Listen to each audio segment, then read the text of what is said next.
Like this review, you can see Dan in the background doing his channel. Hey guys, this is a dual recording, so yeah, if you can hear him, there's the camera. Doesn't matter. It is Extreme Challenges. That is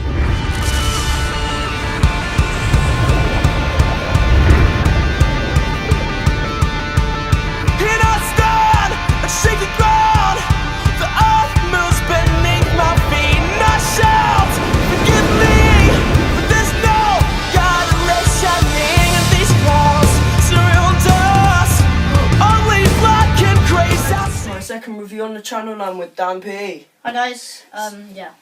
So, in a minute, I'm going to show him a POV on YouTube of the ride that we're going to be reviewing today, which is the Smiler, Alton Towers. Yeah, I'm not really, well, I'm into roller coasters, but I've been to Disneyland, but that's the only other place I've really been. It was quite, park.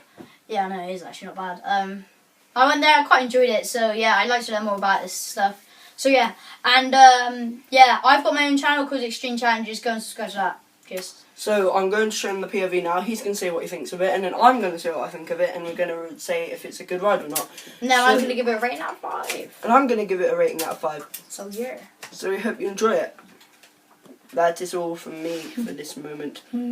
Just showing Dan the POV of the Smiler. What do you think? It's quite good, but based on the fact that it always keeps breaking down, it's not very reliable, so therefore I'd have less chance of enjoying the ride knowing that I could die or get stuck at that very moment. Yeah. Okay, what do you think of the idea of there being 14 loops? It's never been done before. It's very inventive, if you like. Do you ever think that B&M could pull off 14, or do you think the track's too reliable to even pull off 14? Nah, B&M could do that any day, I think. Really? Yeah, they're better than Gerstlauer. They may be better, but I don't know if their track could withstand the 14 loops. They're used to very stretched out.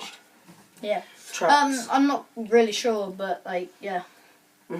Okay, well, what do you think of the colour scheme on the Smiler? It's quite a good colour scheme. It's quite, let's say, different, because it's like yellow and black, and it's alright, I suppose, yeah. But I also like the decoration, whatever it's called, decoration, whatever, right? It says like joy, and like on like the revolving The thing. Marmalizer. Yeah, the Marmalizer, that's it. Yeah, I have to admit, that is a very good touch to the Smiler. It just gives it a bit more excitement, or joy, as it says. Nicely said. Okay, I have a couple more questions. What do you think of the, is it comfy?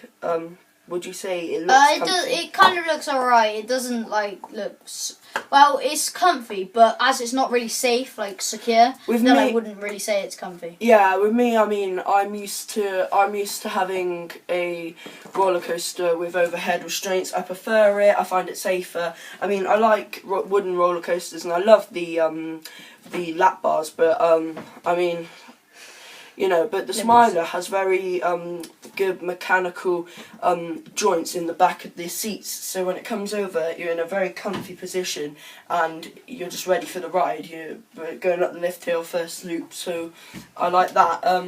Now, one last question. What do you think of the soundtrack in the area? The soundtrack is really good because you can hear it from all around the park, so it just like attracts your attention, kind of thing. Like if it's like really quiet and stuff, it doesn't attract your attention or anything. So that's why I think it's better. In Forbidden Valley, you could people used to think that Nemesis' theme song couldn't get beaten. I mean, you can hear Nemesis' theme from the edge of Gloomy Wood, but the Smiler has such like vibrant, different music that's loud, booming across the park. I could hear it from Dark Forest, which is on the other side of the park. So attention drawing. Yeah, it does grab your attention.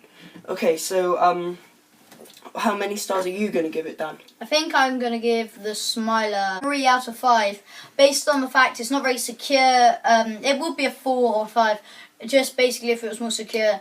And also, I don't really like how it's always breaking down, so therefore a lot of time you plan a trip, so you can't like come out of it soon. But then you hear it breaks, so you go there to see the Smiler, and it's broken, so you can't go on it or anything like that. It's kind of disappointing. which reminds me, the Smiler was supposed to open in March 2013, right? They couldn't open it for then, and then they said it's going to open May 23rd. Again, they couldn't open it, and they only told them last minute. Now, I'm not sure 100% if they're doing that on purpose or if it actually was a problem. Knowing from what has gone on, I think it was a problem. But, like I said, it could be that these problems are serious. Like, or they're just trying to make it sound unsafe so that people get more Daring, as on polls and questionnaires. There has actually said that more people will go on a roller coaster that's broken down because they're yes, ma'am. Hold it. Back out. Sorry guys. They like the fear of the ride, and the point of a roller coaster is that you're not in control. You can't do anything about it for the 2 minutes that the ride's actually going on. You can't do nothing. You can't do anything. It's just taking you on this train that goes everywhere. So yeah, that's what I think about it, guys. Danny has basically said everything that I think about the ride.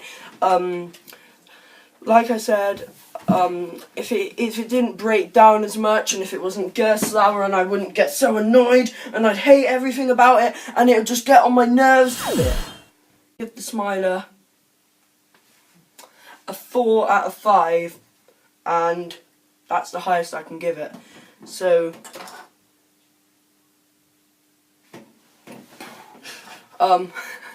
yeah, 4 out of 5. I hope you like my decision. Comment what you think. Comment what you want next. And I will try to do the best I can. So, thanks for watching again, guys. Goodbye.